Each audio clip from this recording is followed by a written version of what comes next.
let us discuss the result for range. We derived this as 2u square sine theta cos theta by g, and you must be having the knowledge of trigonometric formula. 2 sine theta cos theta can be written as sine 2 theta, so it becomes u square sine 2 theta by g. So here that trigonometry formula has been used for sine 2 theta. All right, so let's discuss a situation where we want to send the projectile as far away as possible, and there is a fixed speed of throw. So the magnitude of u we are assuming to be a fixed value, and we want to optimize the direction, exactly in which direction should we throw so that it goes to the maximum distance on the horizontal ground. So we want to get the maximum value of range now, and we are keeping u as constant. G is already constant, so what is it that is varying? It is this term, as with the direction this factor of sine 2 theta is varying. Now what is the maximum possible value of sine 2 theta? Sine of anything, maximum value is 1. So clearly the maximum value of range, R max, will be u square by g. We just have to put this sine 2 theta equal to 1. Now this is the maximum value of range, all right, but for what value of theta will it be so? What we have done is we have put sine 2 theta equal to 0. This is occurring for sine 2 theta equal to sine 2 theta equal to 1. So sine 2 theta 1 means 2 theta pi by 2. All right, 2 theta equal to pi by 2, which means theta equal to pi by 4. So the range of projectile is maximum for an angle of pi by 4, or you can say 45 degrees, and the maximum range we get is u square by g. All right, now how exactly the range varies with angle theta if we keep u constant? The initial speed of projection we are keeping constant, we are only changing the direction. We are trying different angles for the projectile with same speed, and what happens, we get different ranges. As we have already seen, we get maximum range at 45 degrees. So let me just draw some trajectories here, that if the angle of projectile is small, what happens is its horizontal component is big but the vertical component is small, so it very quickly hits the ground. And let's say somewhere here, if you make the angle larger, say at 45, this goes to the maximum distance. All right, if you further increase the angle, it will go high, but it will not cover that much distance. Remember, the maximum height is decided by the y component of velocity. So if you want to, by the way, maximize the value of maximum height, what angle will you choose? See, the formula for maximum height was very simple. For maximum height, it was u square sine square theta by g. So we will just maximize sine theta. That means we will take sine theta as 1. If you just throw it straight up, you will get maximum possible height. All right, but then in that case range will be 0. All right, so what happens to the range is that if you change angle theta from 0 up to pi by 2, the value of range, first it increases up to an angle of 45 degree. It increases. For 45 degree, you will get the maximum range. And how much is that? That is u square by g. And if you further increase the angle, if you make it more than 45 degree, the range starts decreasing. Even though the maximum height increases, the range starts decreasing. And if you make it 90, the range will again become 0. So it is increasing from 0 to 45, and then it is decreasing. If we plot a graph of variation of this range with the angle theta, the graph will look something like this. Range here and versus the angle theta, keeping u constant. We must remember under what conditions we are plotting this graph. We are keeping the speed of throw as constant. So obviously this graph will have a maxima value at theta equal to pi by 4. In fact, this is part of a sine graph. If you have studied sine function and trigonometry, this is basically the graph of sine 2 theta. All right. So it is 0 at 0 and it is 0 again. The range again becomes 0 at the angle pi by 2. All right. And we also know that the range is maximum at how much? At an angle of pi by 4. And how much is the maximum range? That also we can mark. It is u square by g. Now, if we want to get a range which is less than this maximum value, all right, less than the R max equal to u square by g. So for a lesser range, you can see there are two possible angles, keeping u constant. So there are two possible angles. One of them is less than 45, other is more than 45. That much you can clearly see from the graph. Now, you must also know, you must be knowing this from maths, that the graph of sine function is actually symmetric about this maxima. So from using this symmetry, what you can do is, you can say that this gap here and this gap here between the values of angles must be same. So for a lesser range, if I am getting the two angles for solution as theta 1 the smaller one and theta 2 the larger one, what I can say is that the larger one, बड़े वाला angle pi by 4 से जितना ज़्यादा होगा, theta 2 minus pi by 4, उतना ही छोटे वाला angle pi by 4 से छोटा होगा, pi by 4 minus theta 1, knowing the fact that the graph of sine function is symmetric about its maxima. So what you get from here is that theta 1 plus theta 2 is pi by 2.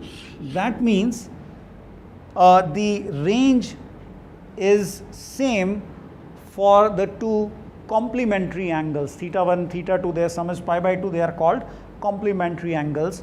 So whatever range you get for theta equal to let us say 30 degree, you will get the same range for theta equal to 60 degree. You can easily check this fact by putting this in this formula, or if you, the range for say theta equal to 20 degree will be same as the range for theta equal to 70 degree. All right. And if we want to compare these two range, theta range at 30 degree and range at 20 degree, which one will be greater of these two?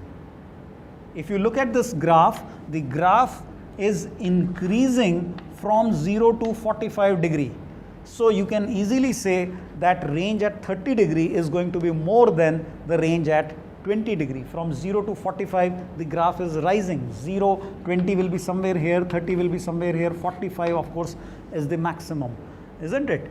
And of these two, again 60 and 70, of course these two are equal, so these ranges are equal and they are greater than these two ranges. Again, if you look at this part of the graph, 60 will be somewhere here, 70 after this. So for 70, the range is less. For 60, the range is high. For 45, of course, it is the maximum. So this is the analysis for range in terms of theta. The important points are that the maximum range occurs at angle 45 degree, pi by 4 radians, and the angles for which the range is equal and of course less than the maximum value, the sum of these two angles is pi by 2. Let us take one example from golf to illustrate the idea of variation of range with the angle of projection.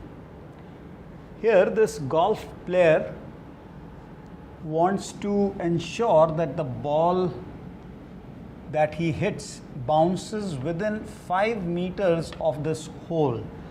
Distance of hole from the initial position of ball on ground is 55 meters.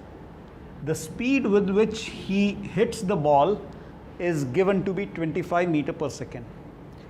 Now the question is, in order to achieve this the desired result, that the ball bounces within the 5 meters of hole, what should be the angle, or rather range of angles of projection, so that this happens? Now we have already analyzed how range varies with the angle of projection. We plotted this graph of range with theta, which was something like this. It was basically a sine graph, and we get a maxima at 45 degrees, or pi by 4. This is of course 90. Now for this, what is the maximum value of range that we can achieve with the speed? That R max we had also calculated to be u square by g, so it comes out to be 25 squared upon 10, so this will be 62.5 meters.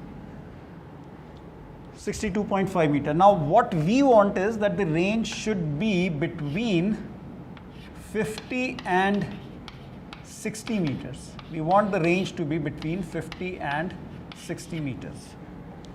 Okay, the maximum range that we get at 45 degree angle is your 62.5 meters.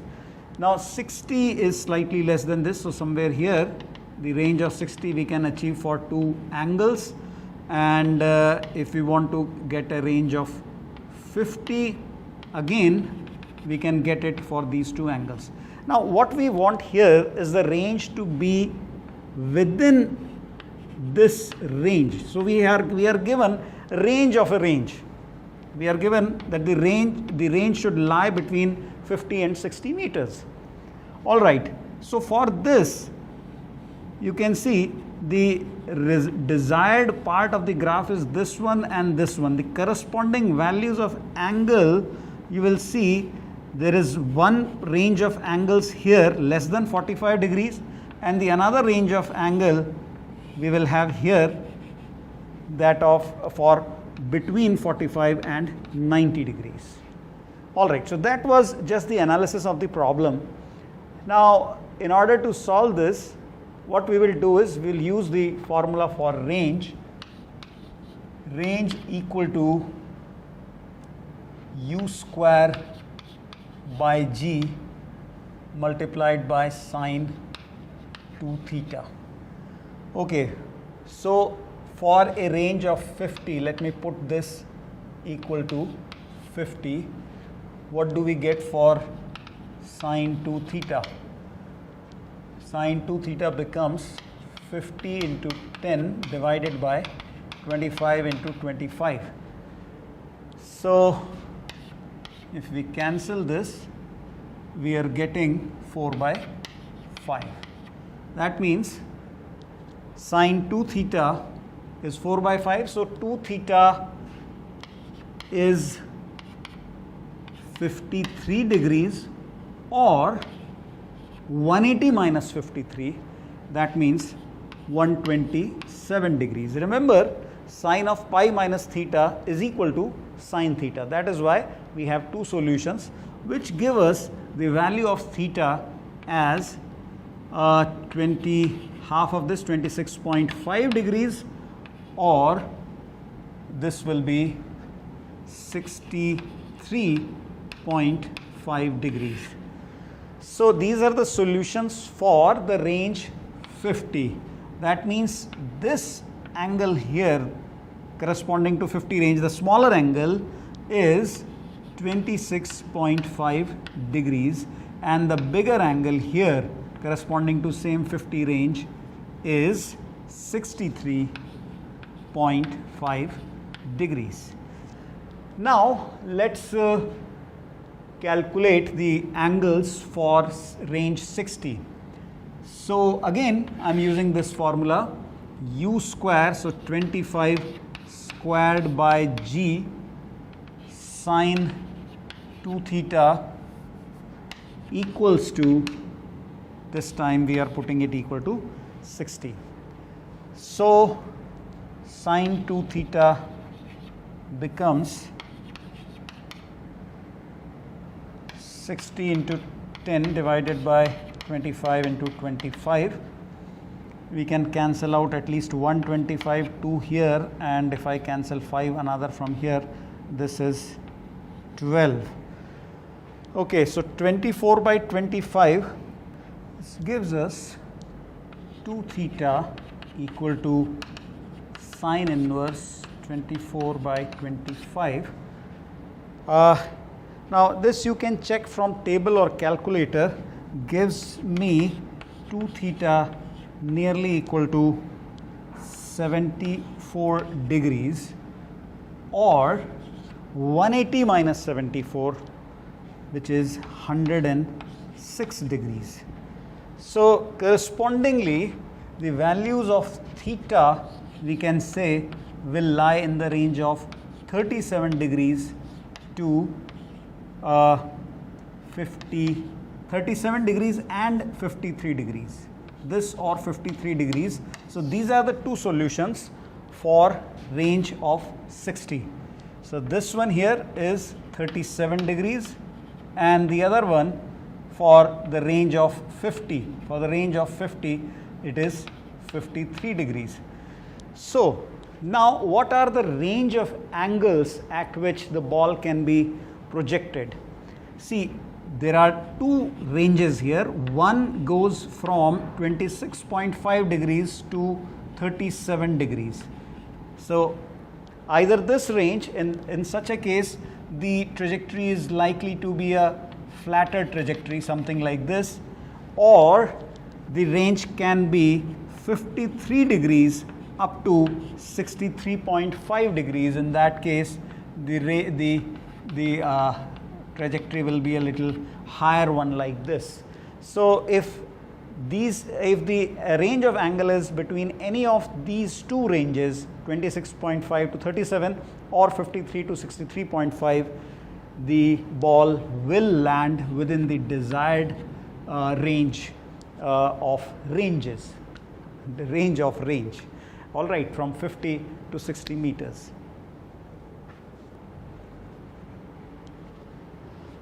In this example, two projectiles are launched from the same point.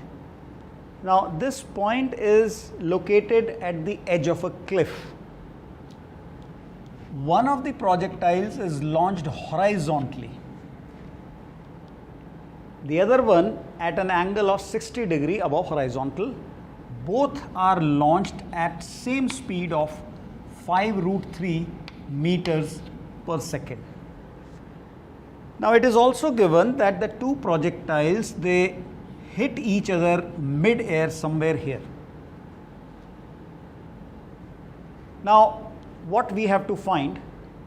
We have to find two things. One is that where does the two particles strike each other? That means the coordinates of this point where the 2 points are hitting each other with respect to the point of projection. That means you can take this direction as your x-axis, this as y-axis. So one is that you have to find the coordinates of the point where the two particles are hitting each other, and secondly you also have to find the time gap delta t between the firing of the two projectiles. Mind you, the two projectiles are not fired simultaneously. if we fire them simultaneously with the same speed, they are not going to hit. They are not going to hit each other. The reason is clear, that just compare their horizontal velocities. The horizontal velocity of the one which is fired horizontally will remain 5√3 always, and the one that is at an angle of 60 degree, its horizontal velocity will be less. So if you fire them simultaneously, the horizontal one will always have a greater x coordinate as compared to this one. So their x coordinates can never be same. They are not going to hit each other. They can hit each other provided the horizontal one is launched a little bit later. All right, this has a greater speed, so this one can catch up. Okay, so we have to find delta t and x, y coordinates. So how to do this question? Now, one way you can think of is to use the equation of trajectory. If we use equation of trajectory, we can write equation of trajectory for this, for an angle 60 degree.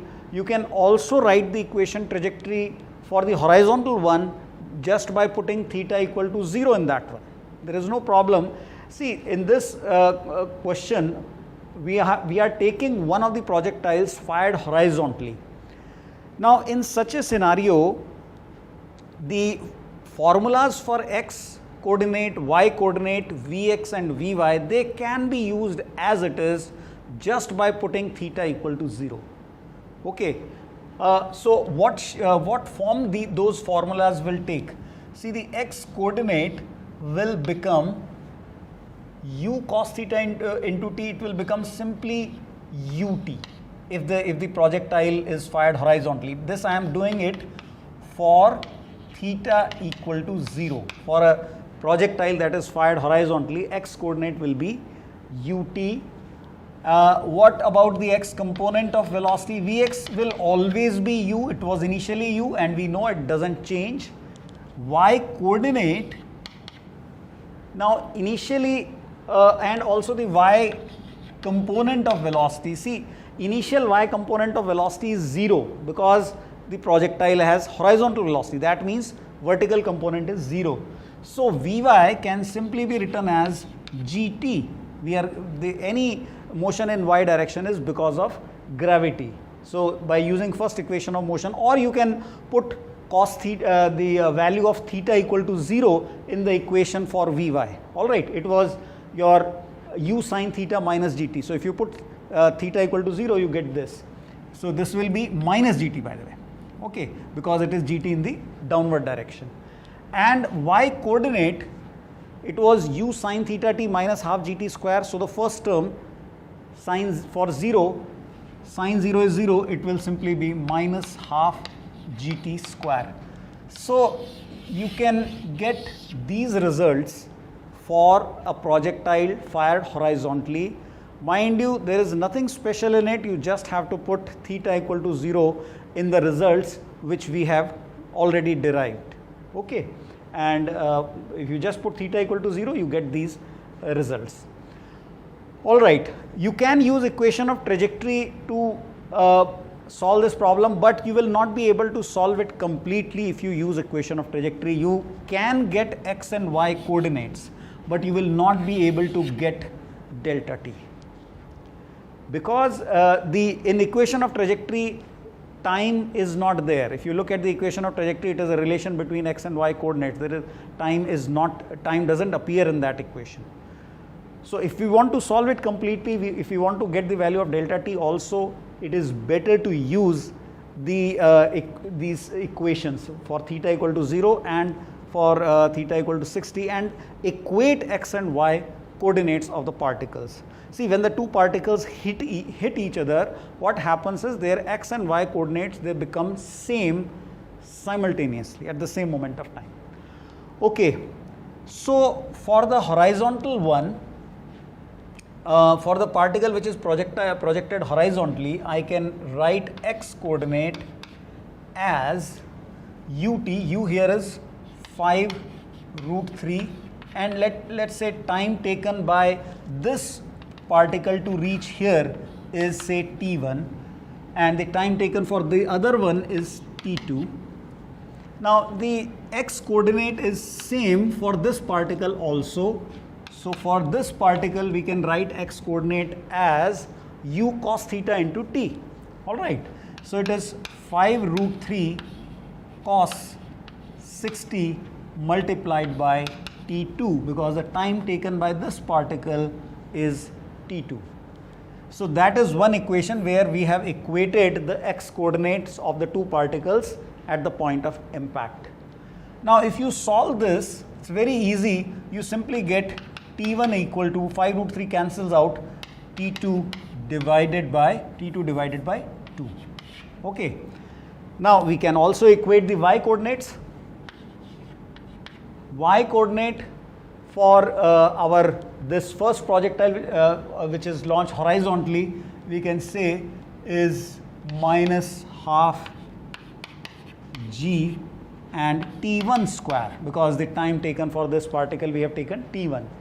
For the other one it will be u sin theta t. So 5 root 3 sin 60 into t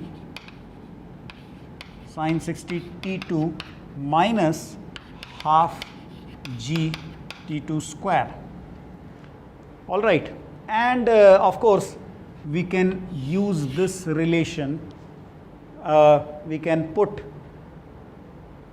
t2 equal to twice of t1, or t1 equal to t2 by 2. So if you put t1 equal to t2 by 2, you can say g by 2 is 5, and it becomes t2 squared by 4 is equal to 5 root 3 times root 3 by t2 minus 5 t2 squared.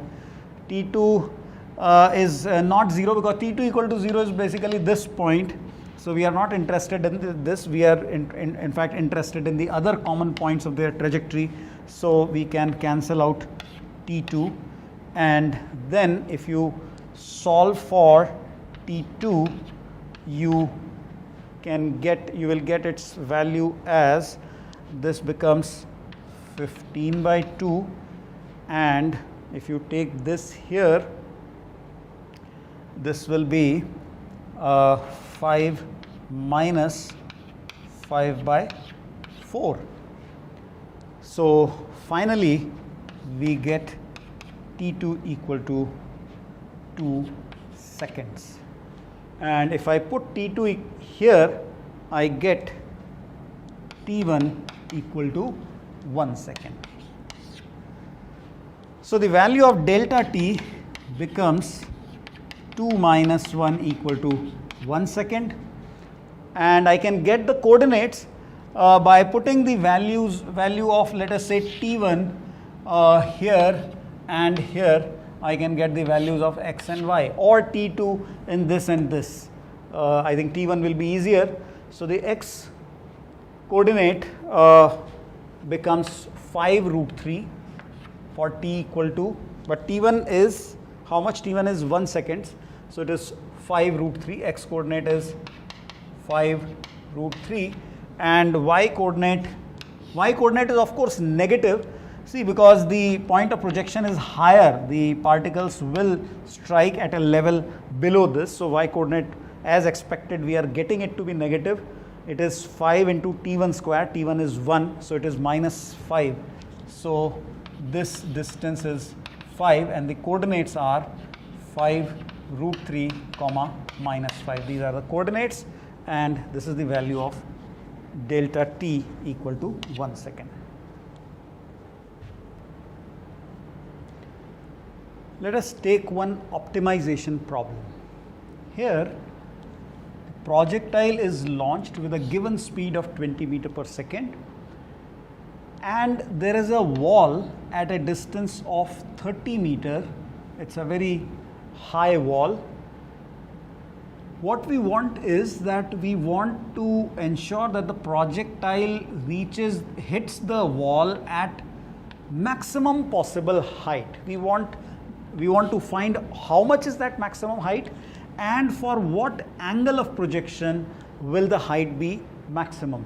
Clearly you understand that we are firing the projectile at a given speed, and if I change the angles, if I take different angles, I can expect different the particle hitting it at different points. All right, if I go too high, then the ball may not reach even here. So obviously I can't make the angle to be too high. I can't make it too low also, because if for a flatter trajectory y will be less. So what we want to find is that what should be the angle at which the projectile hits the wall at maximum height. Now for such questions we should use equation of trajectory. Reason being that we are not interested in time in this question. Time is not given in the question, and we don't even have to find it. It doesn't matter how long the projectile takes in going from here to here. We just want to ensure that it hits the wall at maximum height. So we want to maximize the y coordinate for a given value of x. Now some of you may instantly think of an answer of 45 degree, that okay, at 45 degree, but remember at 45 degree angle the range of projectile is maximum. Range is what? It is the x coordinate. Here we have to find y coordinate. Here we have to maximize y coordinate, and that too for a given value of x. So it is not the same situation. So you can't say that 45 is the answer. We will have to solve it to get the value. Now, in this equation of trajectory, the value of x here is constant, and also the value of u is constant. So x and u are constant, g is also a constant. We want to maximize this y, and the variable part is theta. What we can solve it with relative ease if we take tan theta as a variable. Rather than theta, we will consider tan theta itself as a variable. That way our solution will be easier, and that is why I have written sec square theta here as 1 plus tan square theta. Now there are two ways of solving it. One way is to use calculus, the concept of maxima and minima. If I use it, if I do it that way, then what I can do is I can write dy by d tan theta, and I will find dy by d tan theta, and I will put it equal to 0. So the value of dy by d tan theta. Now we have to be very clear in our mind that in the context of the problem, what is variable and what is constant. I have already told you the values that are given. The value of x, where the projectile is going to hit, is fixed, and u is also given. So only theta, or rather we have taken tan theta as the variable. So all other things, x, g, u, x, these are all constants. So taking x as constant, the derivative of tan theta with respect to tan theta is 1, so it becomes simply x minus, now this entire part is constant, so this will come as it is, gx square by u square, and we have to differentiate this. Derivative of 1 is of course 0. Derivative of tan square theta will become 2 tan theta. Remember, we are differentiating with respect to tan theta itself, so I don't have to put the derivative of tan theta here. All right. Now we will put this equal to 0 because we are trying to maximize y. All right, so the derivative we have put equal to 0. So what do I get? I get tan theta equal to u square by gx. One of the x is cancelled, so tan theta we are getting u square by gx. And I can put the values to get the value of tan theta. So u is your 20, so 20 multiplied by 20 divided by g is 10, and x is 30. So zeros cancel out, and we are getting tan theta equal to 4 by 3. That means the, now this is a familiar value, so you can say theta equal to, nearly equal to 53 degrees. So for this angle, we will get the maximum height on the wall. And what is the value? For that, we can put the value of tan theta 4/3 back here, and we can calculate for y. So just put tan theta equal to 4/3 in this equation. Other values are given, and you can solve for y. So that was one approach. The other way of doing it doesn't involve calculus. It is based on algebra.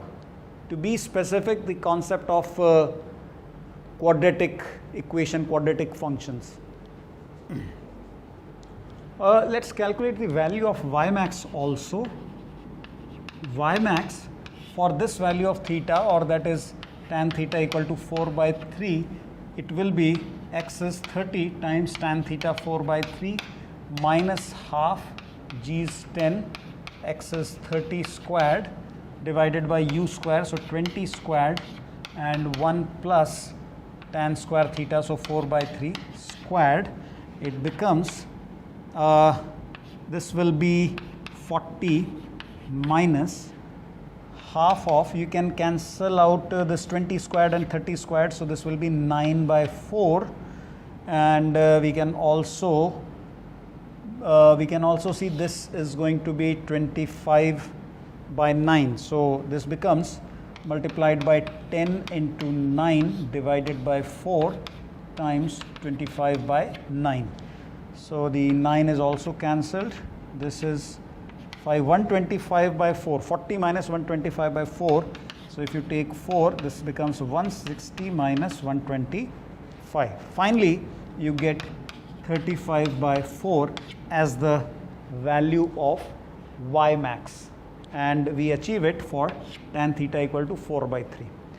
Now let's do this with an alternate approach using algebra.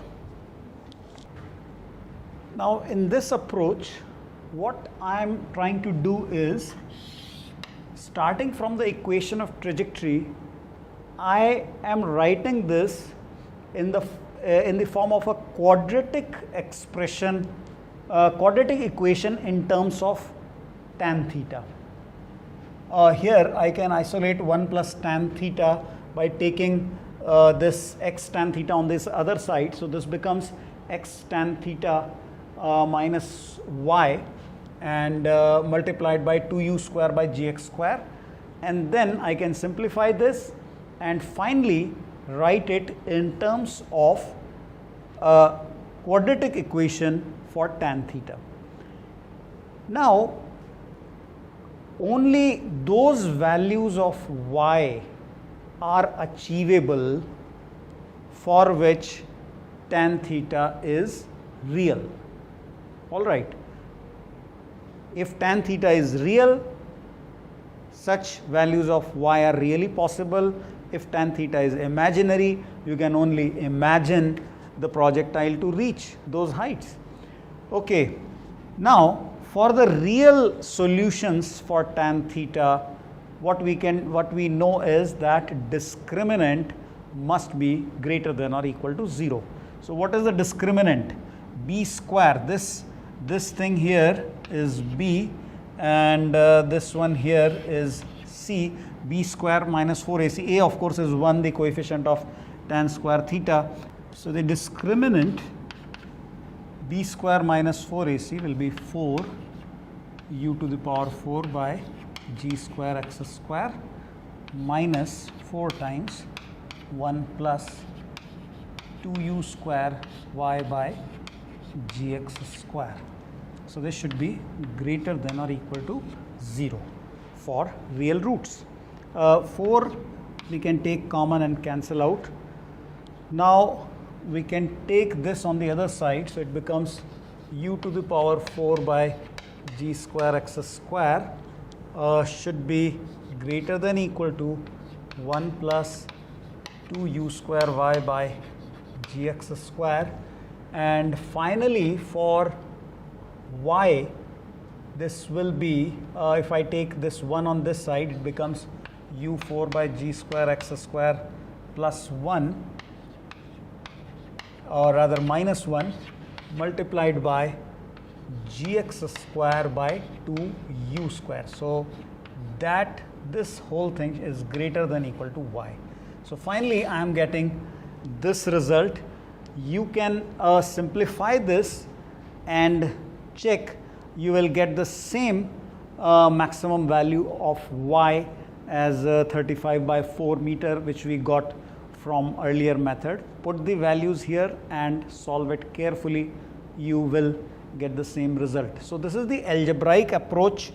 First one was based on maxima minima. This one is based purely on the algebra without using calculus.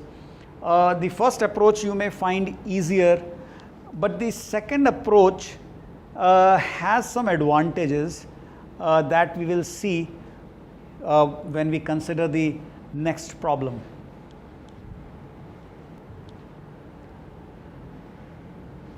Now this is another optimization problem. Here the particle is being launched from the edge of this cliff, which is 10 meters high, with a speed also of 10 meter per second, and it lands somewhere here on the lower ground. Our aim is to maximize this distance x. Value of y this time is fixed. It is minus 10. Remember, in our standard projectile theory, x coordinate is here, y goes above from the point of projection. So for this level here, value of y is fixed, minus 10 meter.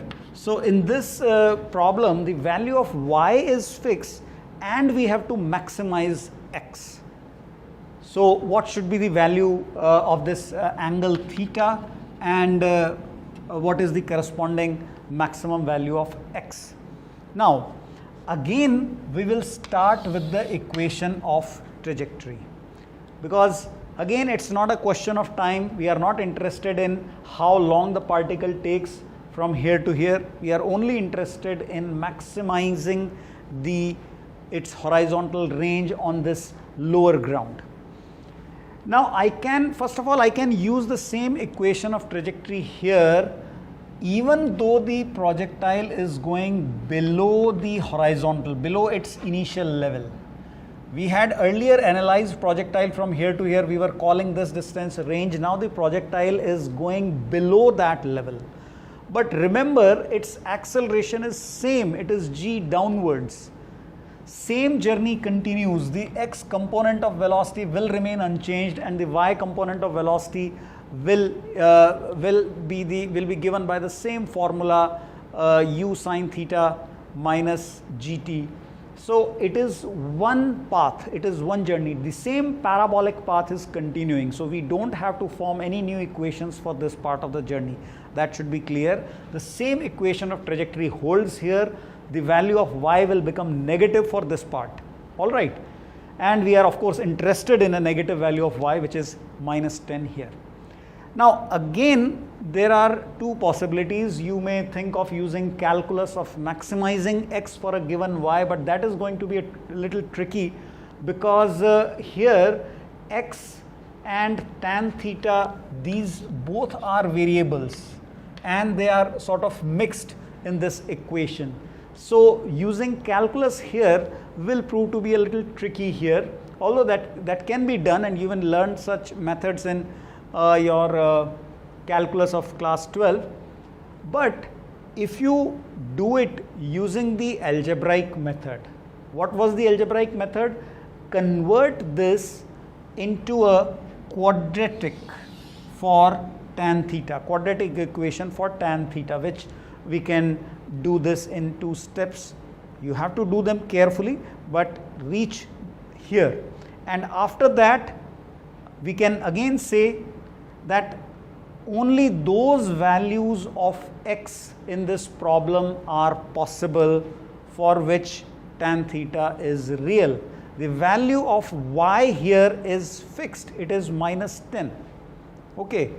So, the advantage of this approach is that this is common whether the problem says that you maximize y for a given x or you maximize x for a given y. Y may be positive, may be negative, it doesn't matter, but the algebraic approach till here is same. Now, after this, y is given here and we have to solve for x.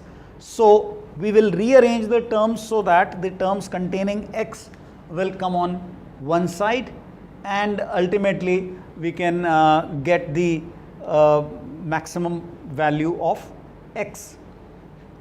Okay, so let us try to take the terms containing x on one side. We can keep them on this side itself. So, if I take 1 upon x square common, here I have u to the power 4 by g square, and here it is negative 2y square, 2u square y upon g. So, this I have kept on this side. The 1 goes on the other side. So, this should be greater than or equal to 1. All right.